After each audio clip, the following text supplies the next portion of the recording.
你怎么不问问我呢？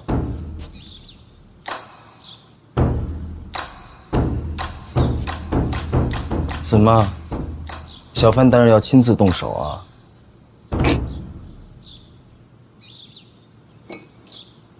麻烦举个杯。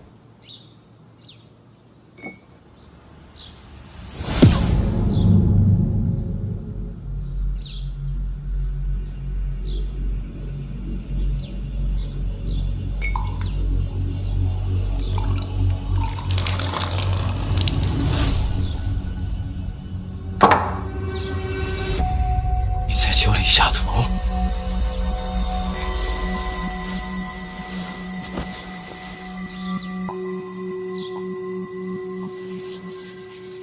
京都那么多人，每天都有人死，除了可惜，我还应该说什么？你还想让我说什么？我不信，你敢当着这么多人杀我啊？嗯？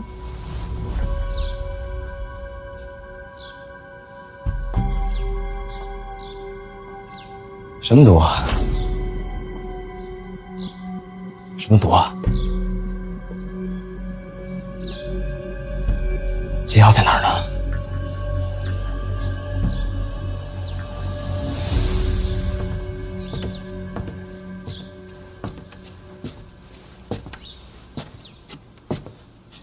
生死无常，咱们呀，看开点儿。这话是我今天刚学的，还真不错。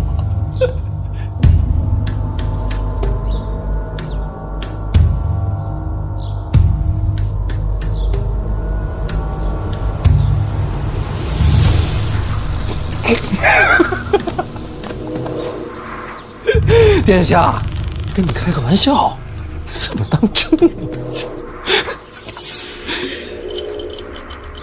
来，拿着。这又是什么呀？我说这是解药，你敢信吗？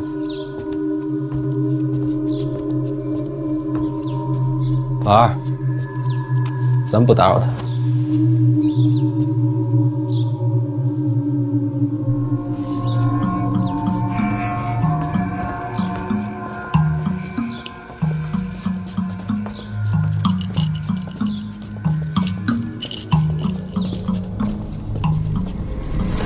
精彩，这顿饭没白来，那我也先不打扰了。我送你。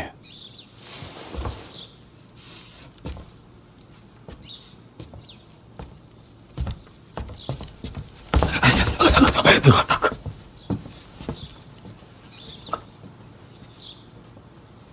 跟范闲好好说说，实在不行，服个软也行。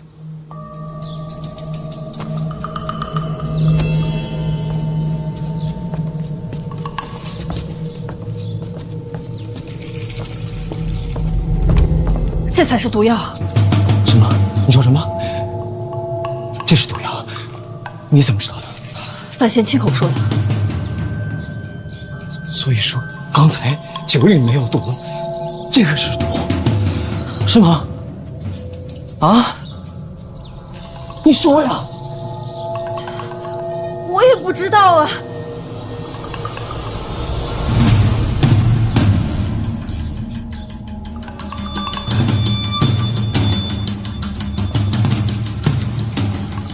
生死一线，好久都没这么刺激了。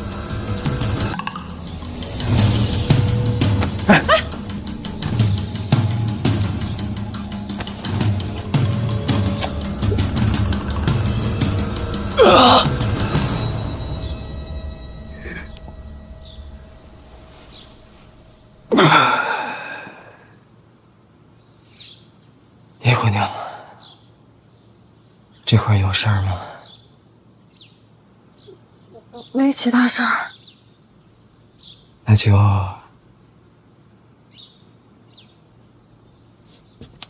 辛苦送我回府吧。如果在半路上我死了，就得麻烦你了。替我收尸。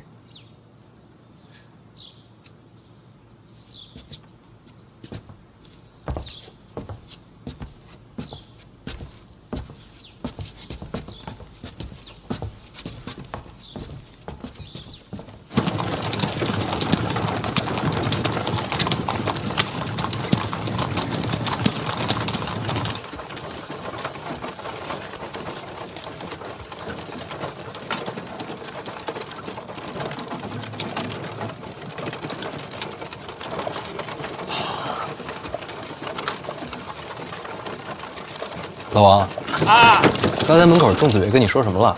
神神秘秘的。他说这抱月楼那凶手啊有眉目了，他带人过去看看。还有呢？还有就是陈院长关心您的伤势，让您呢去一趟他的住处。所以咱们现在是去陈院长那儿。是。你之前去过吗？没有，来京都这么久，一次也没去过。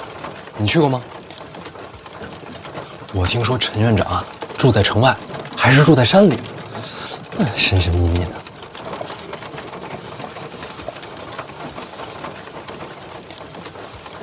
婉儿，你刚才在李承泽面前说那些话，我很感动。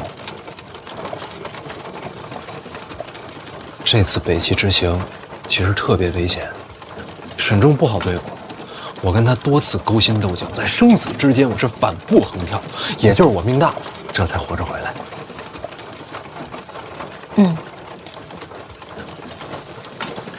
北齐那个地方，我一点也不喜欢，我再也不想去了。沈仲死了，那边好多人记恨我，传我谣言，就是为了坏我名声。真的？当然，不信你们老王。我作证啊，大人说的那是句句属实啊。你看，昨夜雨疏风骤，浓睡不消残酒。试问卷帘人，却道海棠依旧。知否，知否，应是绿肥红瘦。完了！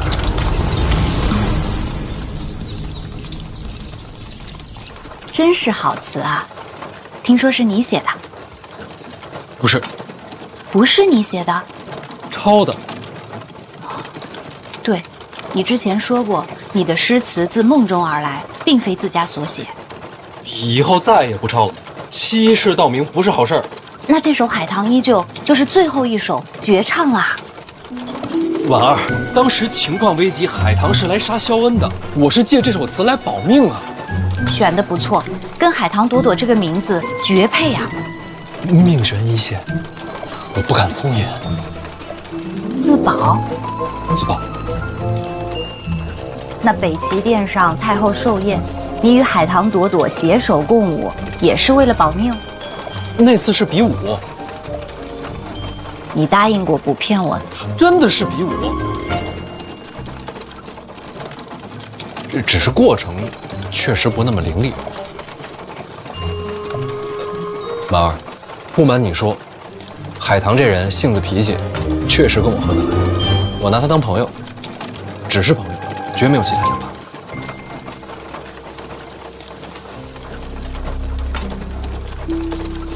千真万确，绝不骗你。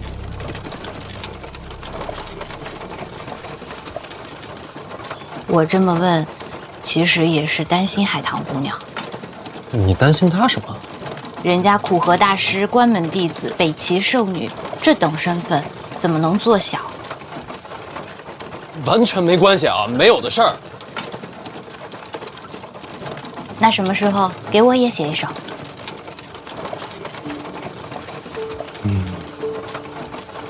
这个有点难。怎么到我这就难了？不是，给别人的我都可以抄，唯独给你的，我想自己写。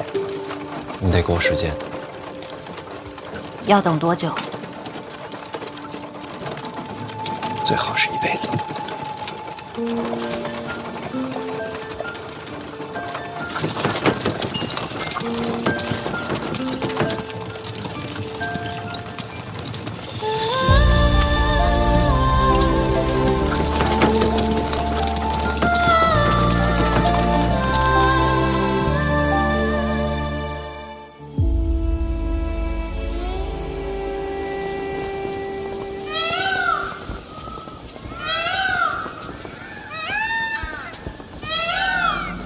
这院子未免也太大了。怎么不见人呢？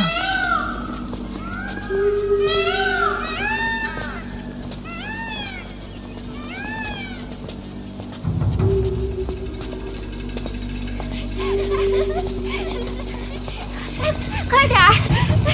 哎，姑娘，麻烦问你一下，陈院长在哪儿？哦，萍萍在后院呢。多谢啊。姑娘们，冰镇的酸辣好了，来尝尝。冰镇的酸辣好了，好了。姑娘们，快来尝尝，来尝尝。好吗？真好啊。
秦衡，秦业的儿子，他日义士军中的中流砥柱。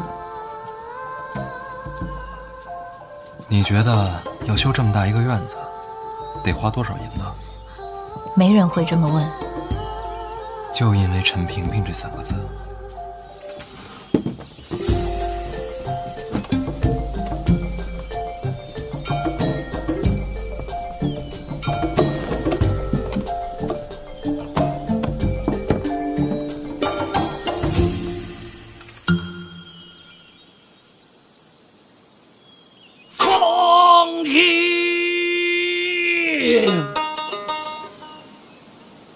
天高，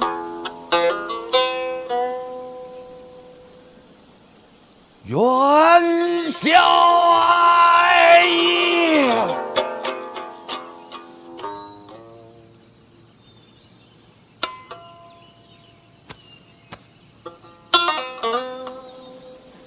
竹青沙白。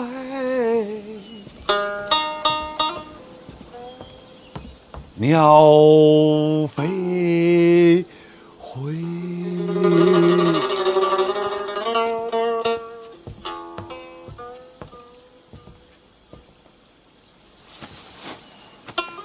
小范大人，无边落幕，潇潇小范大人，下。这不是你的诗吗？久闻小范大人之名，如今得见，三生有幸。有幸目睹过秦老将军英姿，秦家世代英豪，令人敬仰。在殿上见的？正是。嗨，那不可能有英姿。家父每逢上殿，必定犯困，没打呼，我就谢天谢地了。殿上吵得厉害，我倒是没听出来。哎，让小范大人笑话。家父在家睡不着觉，就在殿上能睡。他不用每天上殿，经常去呀，他都是为了补觉。秦老将军是个妙人，我们秦家世代领兵，妙是不怎么妙的，也就比较实在。实在就很难得。万里悲秋啊，常作客。陈院长，我来了。百年秦衡啊，多病他才是正主，你求我没用，还得跟他说。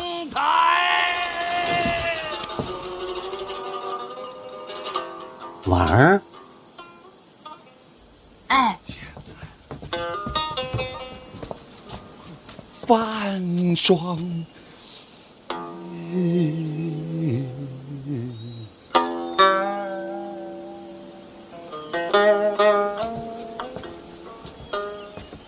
潦倒，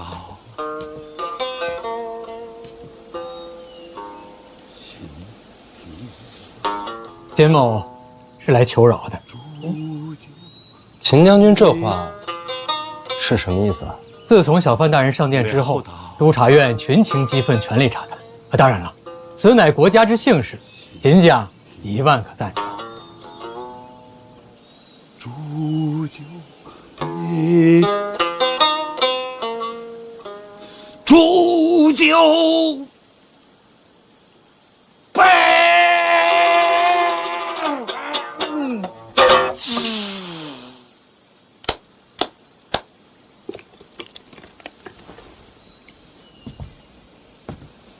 咱们再来一曲。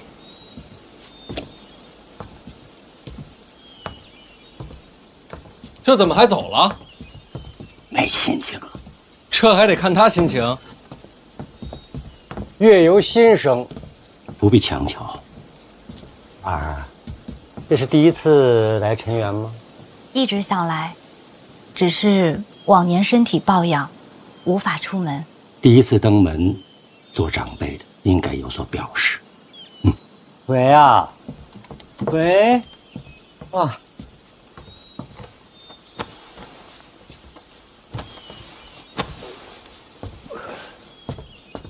婉儿走。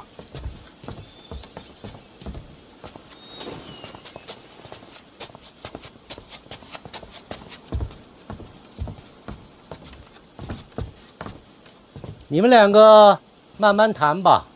姑娘们，散了吧。小范大人，请。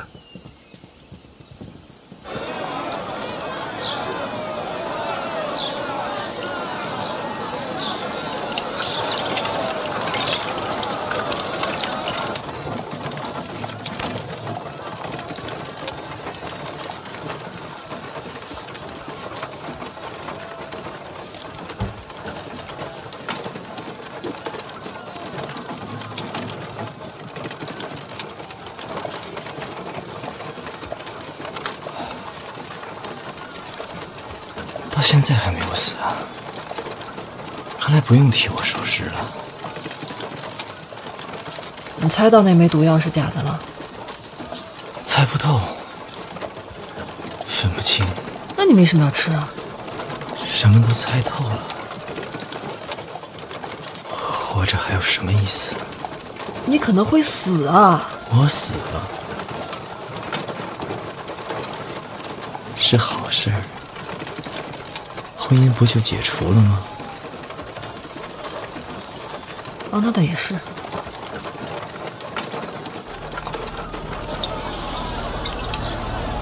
范闲说的是不是真的？哪一句？抱月楼命案是不是与你相关？我现在说不是，你未必相信。等凶犯落网吧。可凶犯始终下落不明。会落网的。你确定？天网恢恢，命数难逃，我猜快了。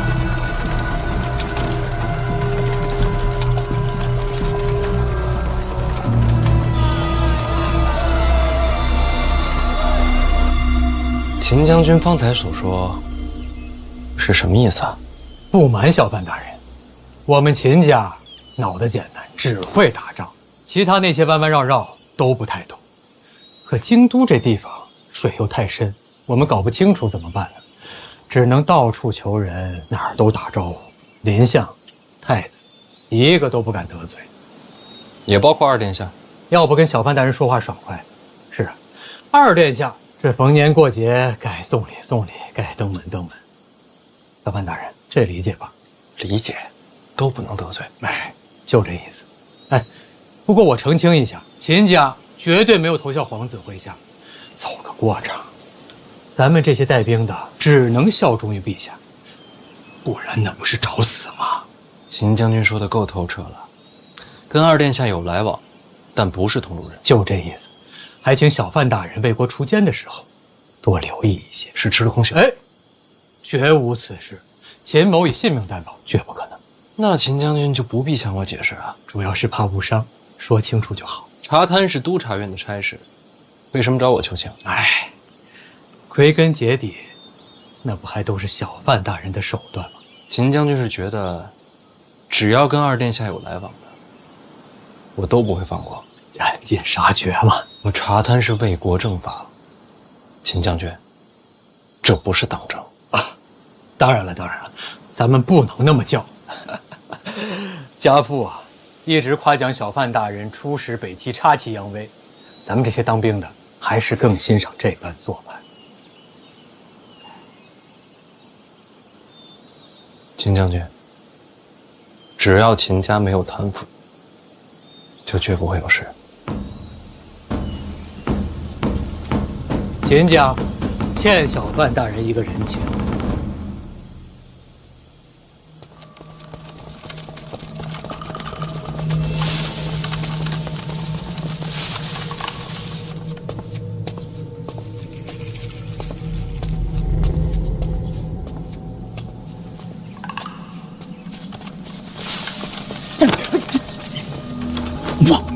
我，这个切莫打草惊蛇。都啥事了？有送菜的见过，院内3人，面容和抱月楼凶犯相似。那都围住了，4面都围了，绝对跑不了。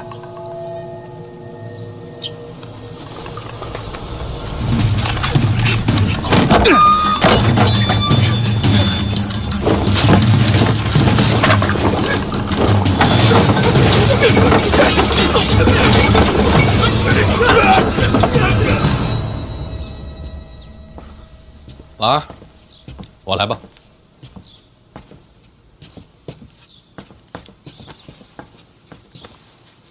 秦恒走了，托我替他跟您道个别。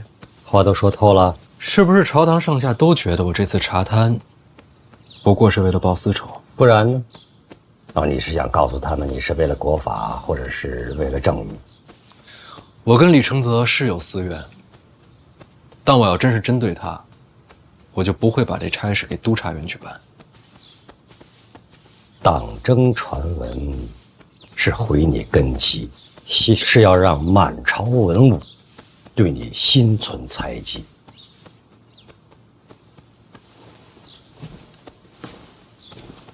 所以我怎么解释都没用了。说什么都不重要，看你怎么做。那我到底要做什么，才能让他们相信我是真心查探，不是针对李承泽？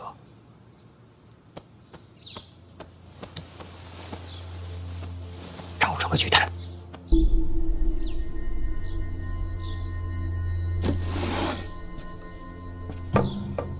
陈院长送的见面礼，各种珠宝，价值不菲。陈元占地之广，早已委之。园中奇山异石，价值连城，还有各路花魁齐聚园中，收拢天下之财。无视国法森严，如此巨贪，舍我其谁呀？陈院长，不用解释，下次上殿直接参我。从今以后，不会有任何人再说你有私怨。那您自己怎么收场啊？做你喜欢做的事，天大的麻烦，我扛着。院长，先别感动，先看看这一处刚刚送来的抱月楼命案的凶犯，邓子越抓到了。太好了，那这样一来，抱月楼的案子就有结果了。院长要不要去审案？巨贪就别插手了。你是提司，也是一处主办，理应由你全权负责。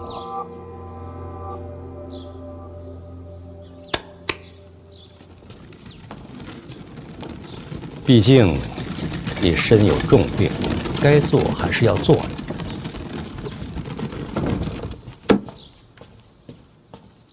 还挺精细，要不这个给你，你这把旧的给我。我这把不外接，怎么里边藏了宝贝？有可能吧？切，你先试试。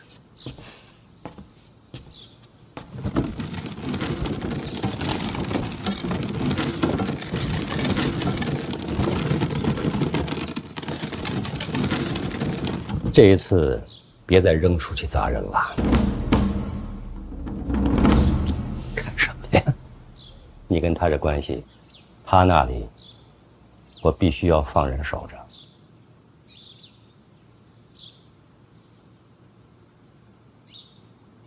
谢谢。跟我说句实话，你给李承泽的是不是毒药？是。他吃了吗？吃了。不过解药碰杯的时候，我抖在他杯里了。想吓吓他？不是，真的想过毒杀他，但是不行。为什么？叶灵儿说的有道理。灵儿说什么了？你不敢动手，我可以帮你。那也不能杀人呐！你们有多大仇，非要毒死他才能解恨？李承泽这个人，总是视人命如草芥，因为他自诩高贵，高高在上，所以我用毒杀他，只能杀了他这个人，却不能打败他这种人。我就是要在朝堂之上，依仗国法，堂堂正正击溃李承泽，才能告诉天下人，这世上不只有高低贵贱，依然有人尊法如仗剑。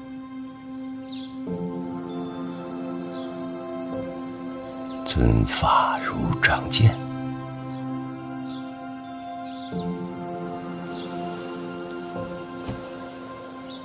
石碑上的话，是我娘的话。我希望庆国之法，为生民而立，不因高贵而容忍，不因贫穷而剥夺，无不白之冤，无强加之罪，尊法如仗剑，破亡两弥虫。我不是我娘，没那么大本事，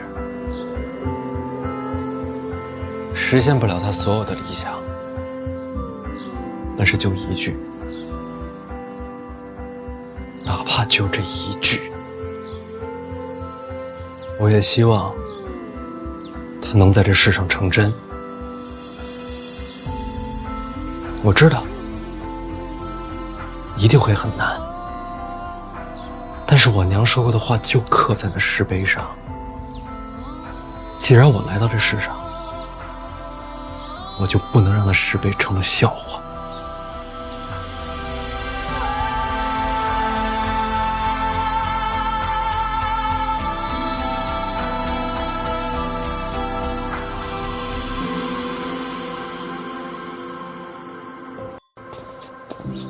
老邓，老邓，李月，李月，你怎么在这儿待着呢？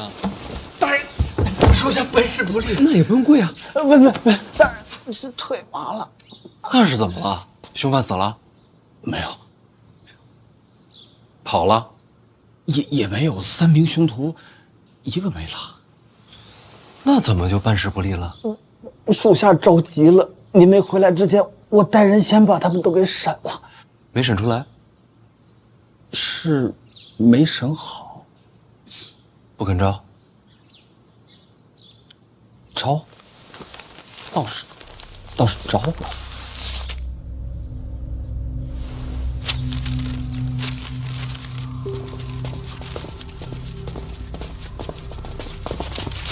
这是你的证词吗？啊，你招的？你这是你的证词吗？你，我想清楚了啊！到底是谁指使着你们？审判大人，是我们对不住您，没跑成。睁眼说瞎话是不是？啊，走啊！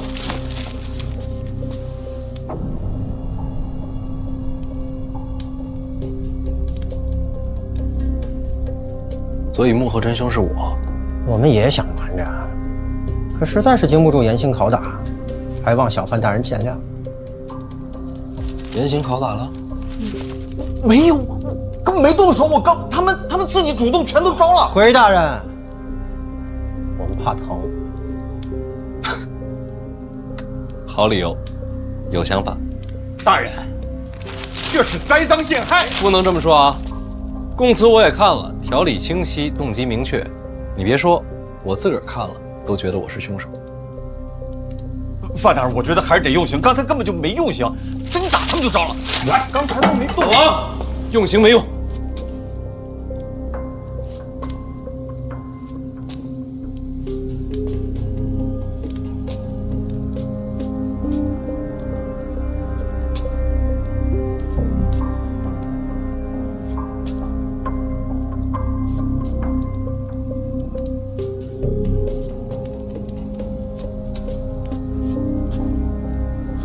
3个等着被我抓呢。大人，话不能这么讲，我们逃了没逃掉，就没想过自己的下场。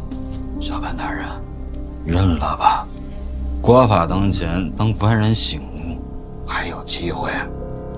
明白了，死士。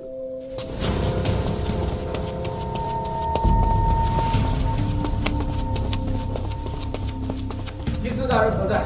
提司大人何在？提司大人，提司大人，京都府来人要提凶犯，不能放！我现在就把真相知道，我也不信。人给出去。大人，京都杀人本来就应该京都复审，我们一处没理由留人。可是这样的口供，如果被京都府坐实，您就百口莫辩了。要不然这样，就说抓他们的时候，他们负隅顽抗，然后伤处不治。我现在就灭口。人死在一处，同样百口莫辩。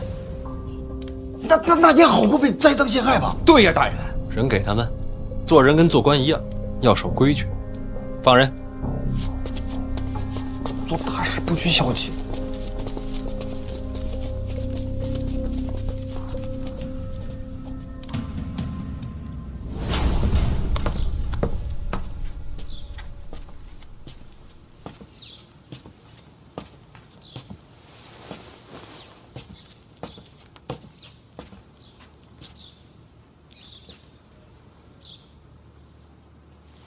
看来你没事了，那我得走了。别着急，万一是慢性毒呢？再等等。就算毒发，你都在自己府里了，有的是人给你收拾。你们做女侠的，是不是应该有始有终啊？我总不能一直等在这儿，直到看见你死吧？那也不是不行。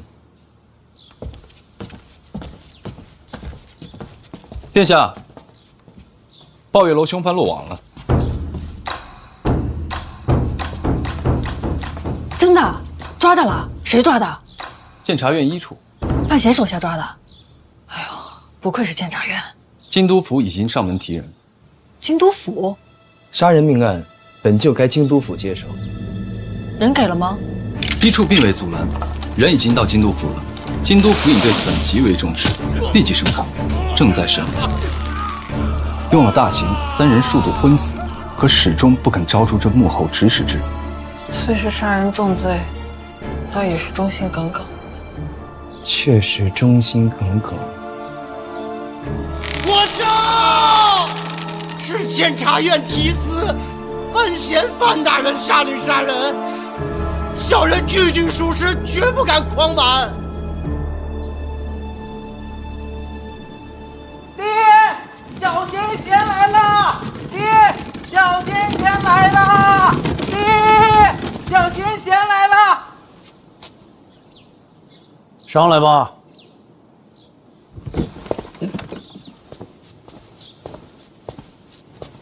师伯，重兵。不瞒师伯，装的。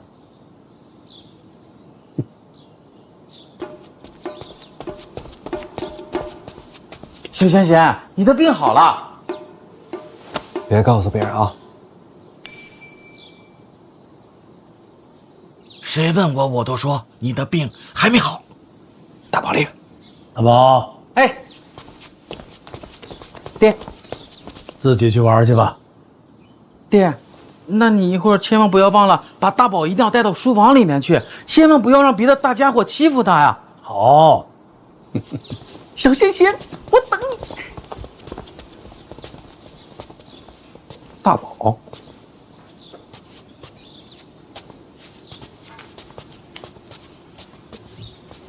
他把这条小红鱼叫大宝，装不装病已经不重要了。你知不知道，京都府已经审出结果了？那3名凶手一口咬定买凶杀人的就是你。听说了，是你吗？不是。老二的手段，那几名凶手是他麾下的死士。智伯明察秋毫，你糊涂啊！人是你先抓的，让他死在一处不就完了吗？怎么又交给京都府了呢？抱月楼牵扯到范家，人死在一处，我说不清楚。说不清也好过罪名坐实。幸好你之前做的不错，把老二和抱月楼扯上了嫌疑。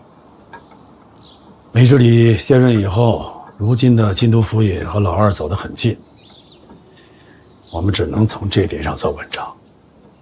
就说京都府是为了二皇子屈打成招。京都府如今与我走得近，如若京都府也擅作主张屈打成招，那岂不是要把范闲害了？对啊，有可能啊。所以说，为求一个胸怀坦荡、光明正大，速把人送去刑部。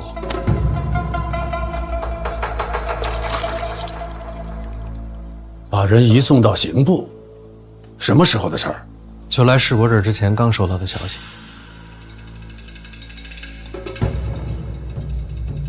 李承泽落子够快，他一直是个聪明人。到了刑部，凶手不会改口供，想必也是如此。就让他们死在刑部。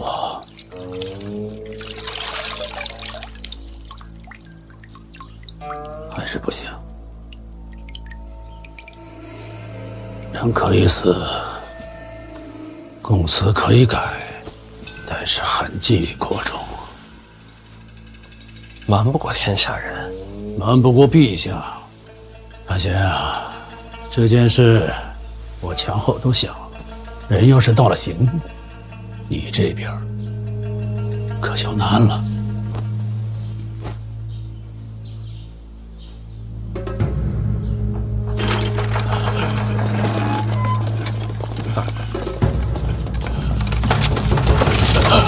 大哥，就这。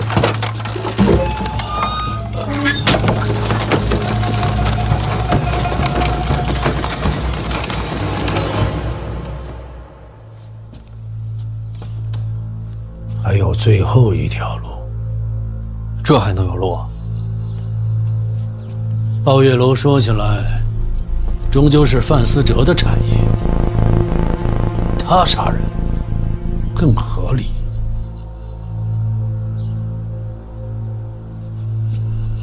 您这是要我把罪名推到范思哲身上？想保住你，总要交出去一个。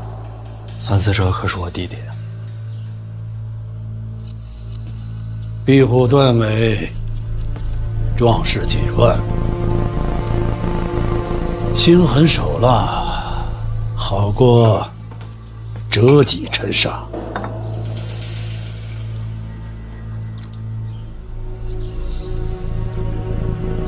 师伯，那您有没有想过，若是今日我能交出范思哲，未来就也可以牺牲大宝？这样的范闲，您愿意见到吗？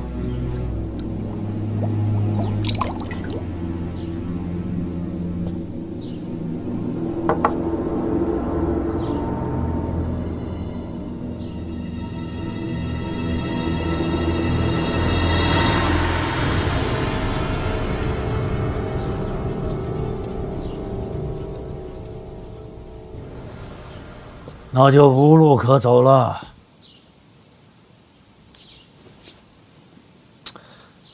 其实还是有的。那3名凶犯落网之后，我第一时间让麾下之人去查了3名凶犯的底细，结果已经出来了。大人，经监察院密档查证，此3人皆有命案在身，可以说是血债累累。按秦国律法，该怎么判？若不是还要查证鲍月楼命案，当判斩立决。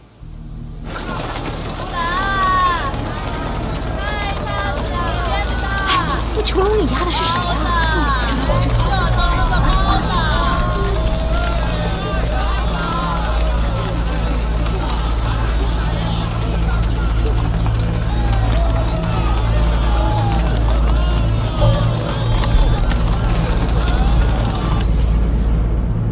无生路可言，才能安心做死事。所以这3个人早就应该死了。要杀他们，早在1处便该动手。如今口供都给了，这时才杀，坐实了你是杀人灭口。您有一点说的没错，重点就在于杀人灭口。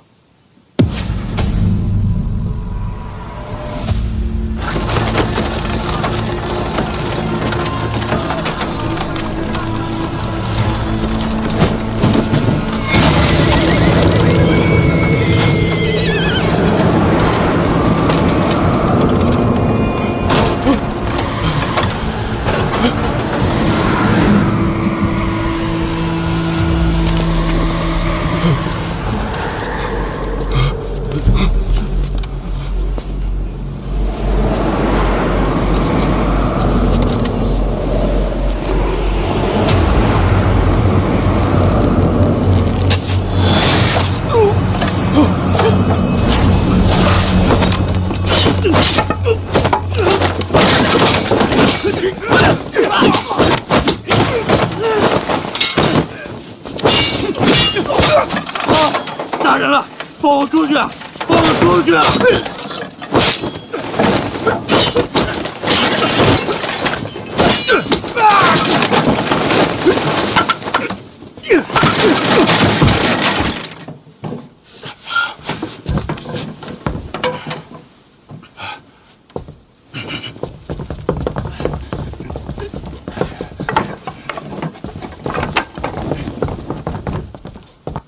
那边，快！发现一个，把他看住了。好了，这些人直接给我追，一个都不放过！是，快！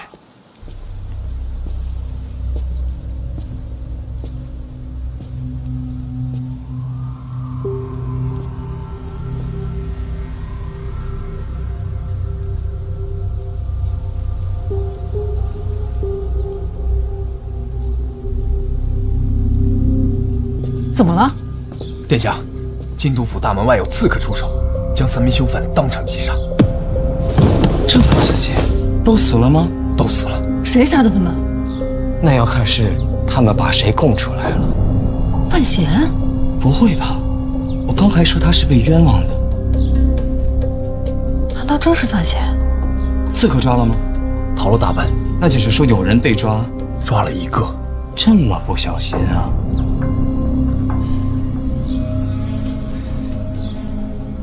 殿下，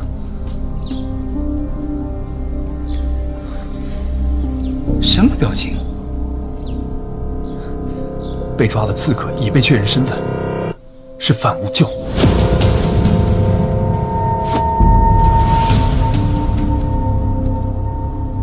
这人我认识，这不是二皇子门下刀客吗？二皇子，这么看来，杀人灭口的不是范闲。范无咎是我门客，可他此刻没在京都，这事儿跟我没关。不在京都，人都被抓了。我为什么要灭口？供词里买凶的是范闲。因为早有传闻，宝月楼的背后可能是李承泽的手笔，所以京都府都站在老二这边。之前的供词都是假的。如今人要送到刑部，就可能会翻供，于是李承泽就杀人灭口，前后因果都说得通。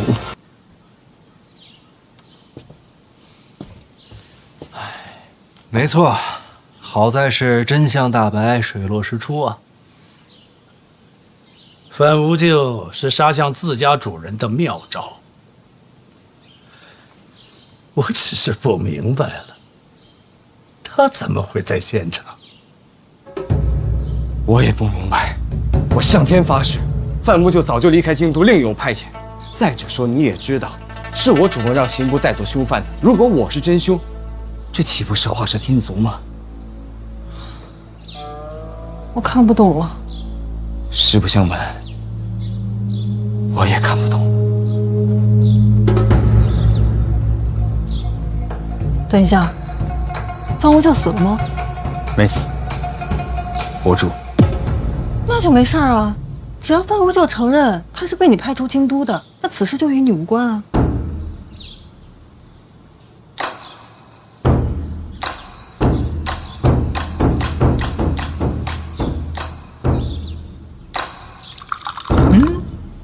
他不能说呀。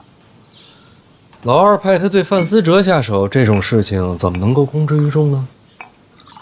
更何况啊，与范思哲同行的还有监察院的成员，对监察院出手等同于叛国谋逆。我要是范无咎啊，我也只能闭口不谈了。毕竟对他来说，杀个凶犯总好过谋逆吧。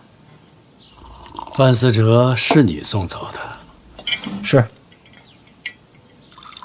在送他离开的时候，就在为今天做准备？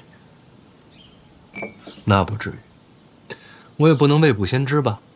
我当时就是想着，范思哲既然被卷入了抱月楼一事，老二就不会让他轻松离开。对于他的安危，我多算了一步。以范无咎的刀法，一般九品都未必能留住。确实如此，谁能擒他？那自然不是一般的九品了。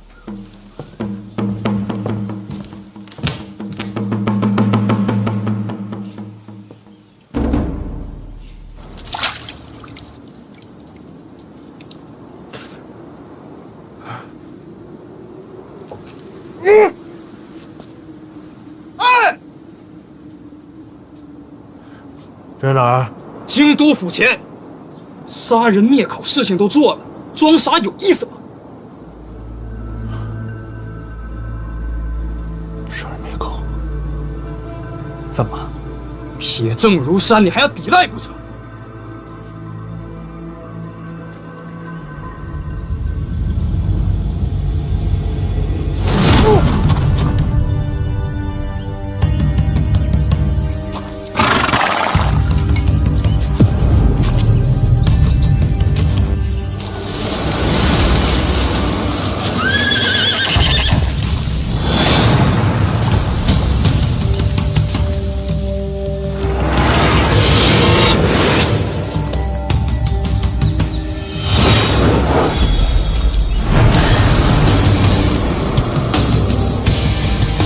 没想到北齐圣女要保护一个庆国人。庆国人杀庆国人，齐国人凑个热闹。凑热闹是吧？凑热闹，能与北齐圣女一战，也不枉费我一生祈祷。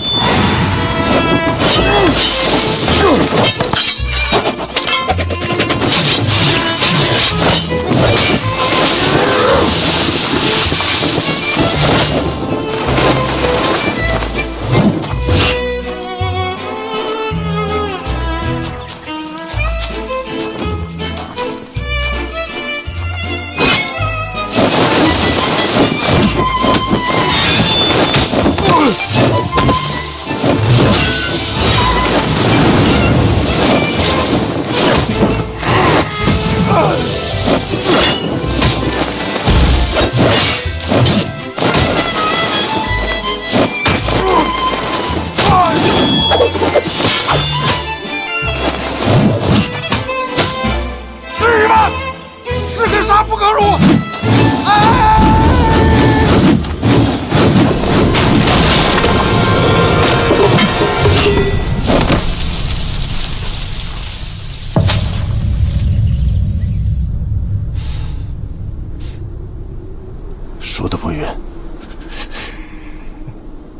这就是一次正常的合作。我跟那个海棠图图绝对没有任何其他的关系。我还都没说话呢。我知道您在想什么，我必须负责任的说，您想错了。继续解释。对天发誓，行不行？我是婉儿什么人？是他爹。那你说我信不信？您总应该相信我的人品。哼，哎，您把林家和婉儿托付给我，不就是看上我人品纯良吗？这是京都，人品纯良，我敢托付吗？那我这一身清白，我就说不清楚了。我，你这种不要脸的劲儿，正是我们林家未来数十年的希望。您这句话是夸我呢，还是骂我呢？夸你呀！范无咎这一手用到此处，绝妙不过。此事诬陷真凶，所有图谋到如今全数逆转。这一局，李承泽已露败相。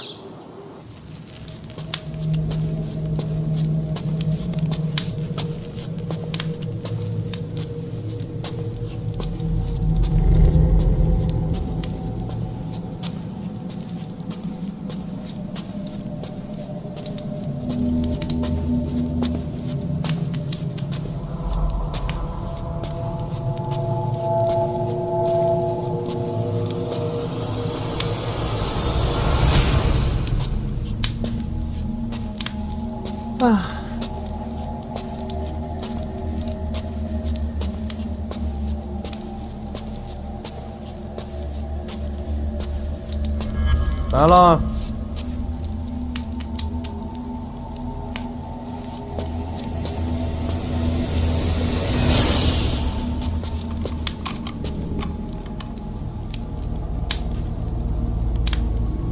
时间很短，抓紧聊完。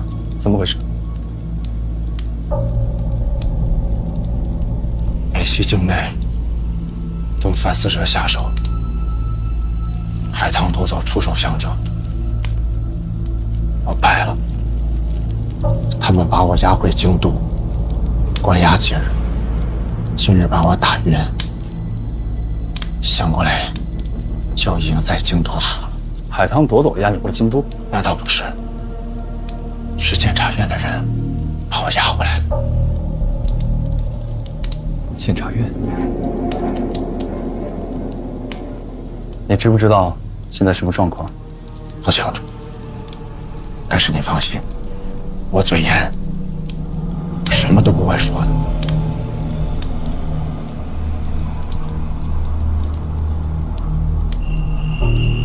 殿下准备的杀手，原本是为了嫁祸范闲，可如今你的出现，反而让殿下陷入了僵局。要杀我？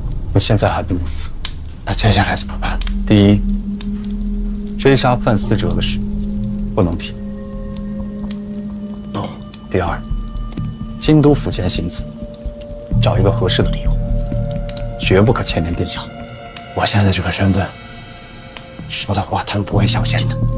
信不信不重要，起码明面上要过得去。行，行，行。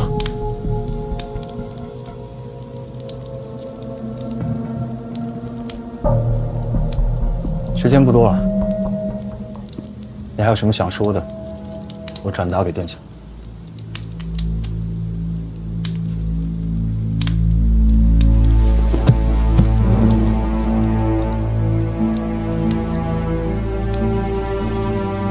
良心，我是不是没有机会参加转委了？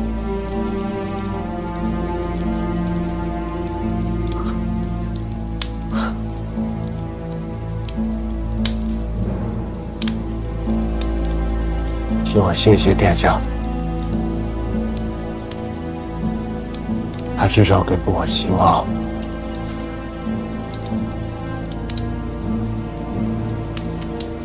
跟他说谢谢。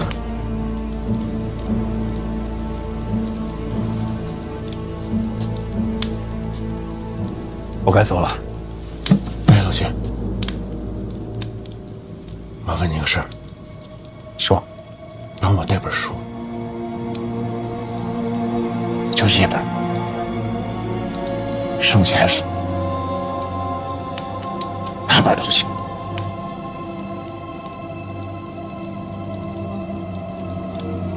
谢谢。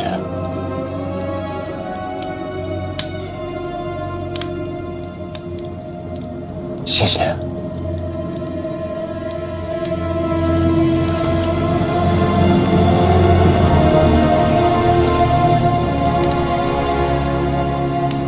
殿下猜到你想的什么？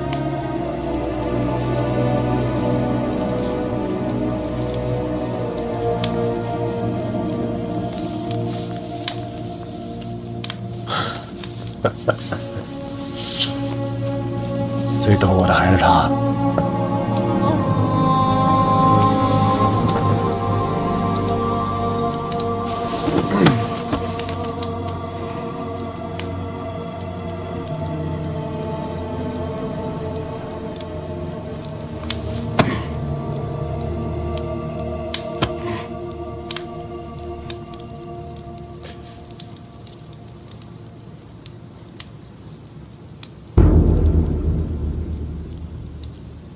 跟殿下说谢谢。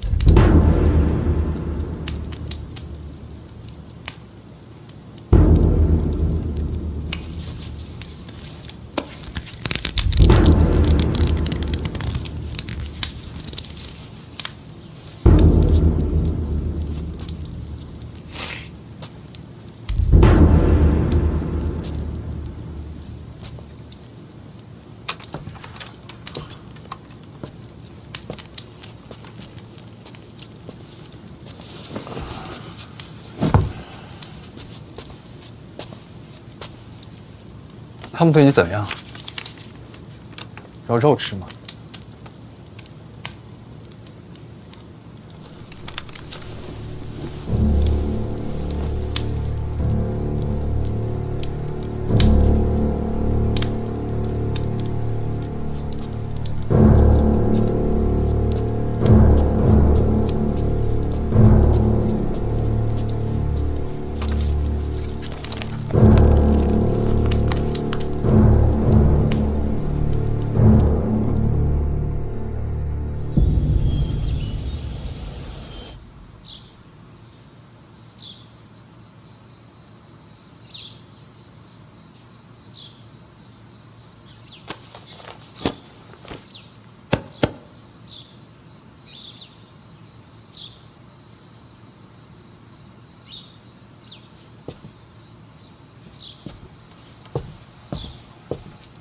海棠朵朵、监察院都站在范闲这一面。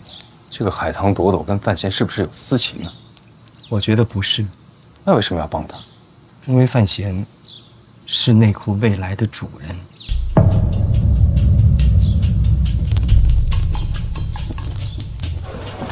危难之际，圣女出手相救，感激不尽。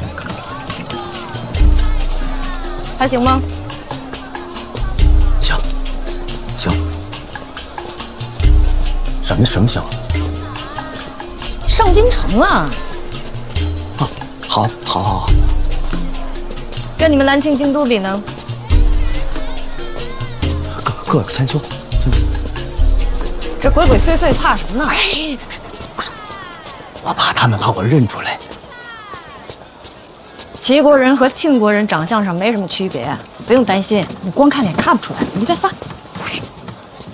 你知道我在秦国多出名吗？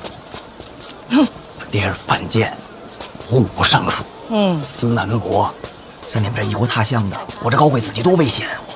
我现在开始佩服你们姓范的了。谢谢啊，走了。等会儿，你刚叫我什么？爱听这个，那我只能在这儿这么叫你啊。嫂子，哎！你哥是怎么说我的？还用他说吗？整个庆国都传遍了，我都懂。你懂个屁呀！我告诉你，这是在齐国，你别胡说八道，别叫我嫂子。齐国还瞒着呢是吧？没瞒着。你想说出去啊？我跟你哥就什么关系都没有。没有，肯定没有。哎呀，行了，嫂子，你就别瞒着我了。我跟你是一头的，我向着你。你什么就跟我一头的呀？你没见过京都那个嫂子？那个嫂子天天病病歪歪的，特没精神，跟红楼里的黛玉似的，哪跟你似的，是吧？你又特别壮。我告诉你，我帮你哥主要是因为他接手了内库。我们齐国跟你们庆国毕竟是有生意上的往来的，明白吗？啊，如果你们庆国内乱的话，我也是乐见其成的，懂吗？就完全不相信是吗？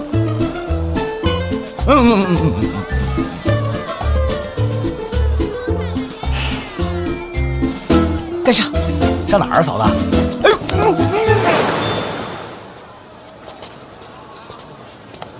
就这儿，进去吧。你们庆国在上京城安排的铺子。干啥使的？指挥暗探居中调度，你哥让我把你送到这儿。哦，指挥暗探。对。这种地儿我哥都告诉你，那你俩指定是好朋友。该帮的我都帮了，你好自为之。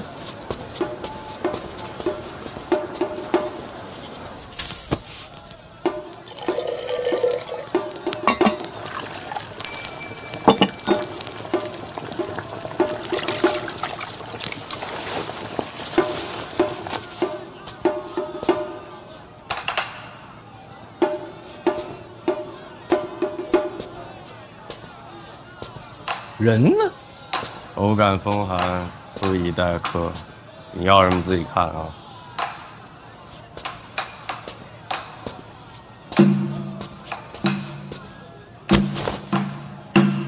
罗宝坤，犯死者。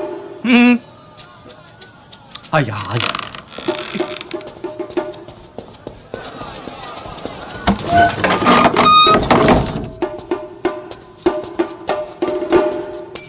这玩意儿，来，你这要啊！你哥呢？嫁了吧？不知道。他没来，你来干什么？我帮你啊！你别胡闹了。你知道这是什么所在吗？啊！我大庆暗探，所有行动都靠我指挥若定啊！这等要紧差事，你别跟着掺和。反正你要能来，我也能来。这话说的，严冰云知道吗？知道啊，监察院四处的吗？不是，那样的人物，在北齐可都失了手啊。你再看看我啊，在我的布局之下，这个小铺安然无恙，仿佛潜于九渊之下，毫无破绽。这般手段，你还敢小瞧我啊？